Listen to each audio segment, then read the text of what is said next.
This is how we shot a commercial for the Brooks Hyperion Max 3 shoe with athlete Sam Okunola, 4 crew members, and an idea that completely changed after filming. So how did this project come about? The athlete Sam got sent this collaboration shoe between Pioneers and Brooks. Pioneers is a Boston run club with an emphasis on bringing running to the hood. Our original idea for this commercial piece was to tell part of Sam's running story. He's an ex-bodybuilder, an ultra runner, but he does most of his training in the streets. This goes really well with Pioneer's ethos around the brand. First production day, we were downtown St. Louis. We had a rec day previously and had a general idea of what we wanted. The crew included directors, DOP, AC, sound, PA. Due to lack of resources, some of us were taking on multiple roles. I worked as the director and DP, Trevor worked as director and AC, and then sound was sound, PA was PA. Day 1, we were on location in downtown St. Louis. We started around 5 a.m. and only had about 6 hours to shoot, all we needed. A lot of our jobs as DOPs, ACs, directors is problem solving. One issue that we dealt with on this production that I'm far too familiar with is the tilt nucleus coming off the gears. The camera package we used for this shoot was the Red Gemini paired with the 75-250. In pre-production, I already knew that I wanted a lot of crash zooms in this piece, and we were doing a lot of push-ins while the athletes were running towards us, so our AC was having to zoom while also focusing, and he's not an AC by trade. He's a director, he's a photographer, and so given the circumstances, he did a great job. All right, you ready, Trev?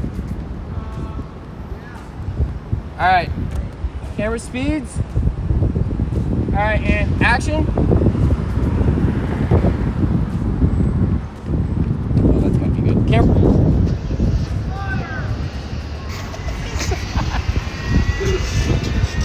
One of my favorite shots we got was actually on top of this parking garage. So I was all the way up on top of the parking garage, dangling off the side.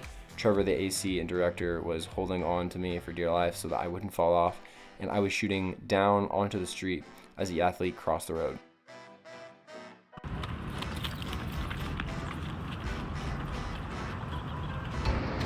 All right, and action. Reset real quick, run it back.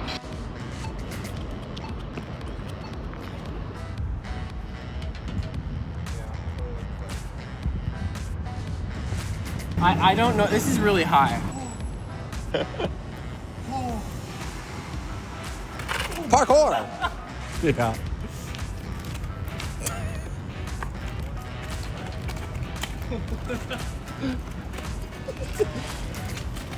Hey, when in St. Louis, you know? Come on out. Hey, bro, what do you rate this? Is that a V4? V4? That's pretty chill V10. Don't worry about it. We wrapped day 1 feeling pretty good about what we got. Day 2 wasn't scheduled yet due to our lack of knowing when we could get Sam and our schedules aligned again. This is where the project sat for 5 whole months, almost to the day. Winter had started to come into the Midwest, and Trevor, the other director, had a very pregnant wife, so scheduling something was almost impossible. At this point, it felt like the project was slipping through our hands and wasn't going to get done. I still really wanted the project to happen, so I talked to Trevor, the other director, and said, hey, it's not going to be possible to do this whole story narrative kind of piece in this commercial, so why don't we dumb it down and just do a general shoe commercial like we've done in the past. So exactly 1 month after Trevor had his kid, I set a shoot date. It was going to be an in-studio shoot of the shoe and something we could splice in between the already filmed content. All right, today we are shooting the studio. We're in Trevor's garage. The last part of the Brooks ad that we're doing. Vibe we're going for, very kind of gritty, running in the hood vibes. So that's what we're kind of trying to replicate. This time we only had 3 people on set. It was me, Trevor, and our PA, Noah. Going into the studio shoot, I knew exactly what I wanted. I had already made a shot list and a lighting plan, so this shoot was a lot more organized and put together. For this shoot, I knew I wanted to use an effects filter to kind of utilize it as a transition piece between the shoe content that I got in the studio and on location in St. Louis. For the set design, besides the shoe obviously, we used a painter's tarp and kind of crumpled it up and put it as a backdrop, and that kind of adds into the grungy street look that we're going for and splices really well with the downtown St. Louis look. That's why we just gotta move this one out further. The strings aren't deforming the shoe. The shoe is just deformed here, unfortunately. Yeah, what angle were you matching it? Like perfectly straight? Well, not like that, but like a little bit like this. Do you want to see the underside of the shoe a little bit? It isn't necessary, but I think canting it's kind of hard. shot list that I had previously made was pretty simple. We used a day and dolly for push-ins, detail shots. I went handheld for a few closer shots, and then the main shot at the end was this over top of the shoe, almost robotic arm-like movement. All right, camera speeds, and camera's moving.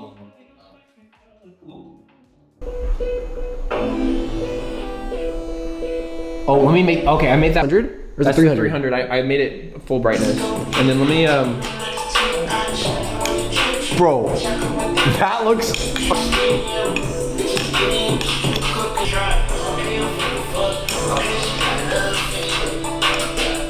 that one right there is cool. Honestly, I'm so hyped, bro. See? Woo! I can't see crap.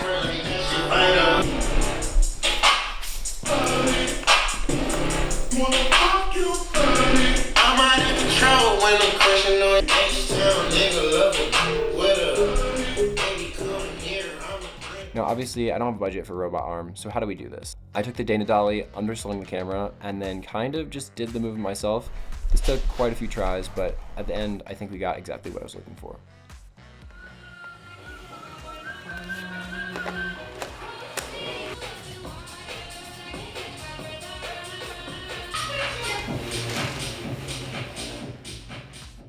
We wrapped day 2, and I was very happy with the in-studio stuff we got, and thinking that this project was going to come together very well. Knowing this project was 5 months in, we knew we wanted to get the edit done ASAP. We took one day and sat down and grinded out the edit, but honestly, I was pretty apprehensive at first. I thought that it was cheesy, the song choice was mildly okay, and I just wasn't really proud of it. This piece meant a lot to me. I put a lot of effort and time into this, and I really wanted it to be real worthy. I took a day off, watched it again, and I still felt iffy about it. So I think it all came down to sound design and the music choice. We had brought the project to PJ, our sound guy, who also does post-production sound scoring stuff. He was more than willing to take on the post-production part of this project. We had gotten rid of the A$AP Rocky song we had previously chose. I gotta go to a meeting, but you know what? Fire. I think we cooked. He did a full custom score and sound design, and it really brought the project together. Overall, I'm pretty happy with this project. Obviously, there's something I'd like to change here and there, but every project is gonna have those things. At the time of filming this, Trevor and I were still working our 9-to-5 jobs at our church, and we felt our careers were very stale. It's often that when you're working an in-house position, you're not growing as much as you'd like. You just kind of go through the rhythms of having a 9-to-5, and there's not much ability for progress. I knew that in 6 months I was going to go full-time freelance, and I really needed some more projects under my belt. And Trevor, also thinking about going freelance, he also wanted to get more directing and just on-set experience. And now it's August. I've been a full-time freelancer for 2 months. I've also recently just moved to Denver, Colorado. So if you want an insight on what it's like starting a new DP career in this new age of filmmaking and also moving to a new city, follow along. A lot more to come. Peace.